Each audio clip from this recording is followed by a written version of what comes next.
Qurban Qurbanov yenə də futbolçularından şikayətlidir. Onun sözlərinə görə futbolçular başqa klublardan çox yüksək maaşlar, təkliflər eşidirlər və komandanı tərk etmək istəyirlər. Əslində Qurbanov bu təklifləri, bu söhbətləri mediaya yox, klubun prezidenti Tahir Gözələ deməlidir. Tahir Gözəl də başa düşməlidir ki, əgər Qarabağın ətrafında bu qədər hay-küy varsa, əlbəttə futbolçulara yaxşı təkliflər var. Və komandaya həm güclü transfer lazımdır, həm də bu heyəti əgər saxlamaq istəyirlərsə, əlbəttə onlar futbolçuların maaşını artırmaq lazımdır.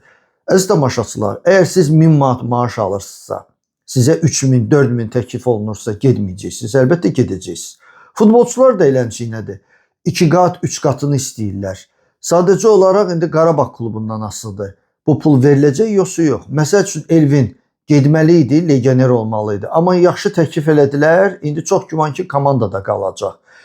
Qarabağ klubu başa düşməlidir ki, bu media deyil ki, çox aşağı məbləğlərlə media partnyor kimi işləyirlər.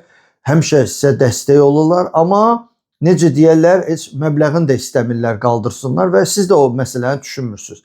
Futbolçular başqa aləmdir. Onlar həmişə pul istəyirlər və gedin görüm onların qabağını ala bilərsiniz, yoxsa yox. Sizə heyəti saxlamaq lazımdırsa, bir balaca, necə deyərlər, pul xərcləməlisiniz.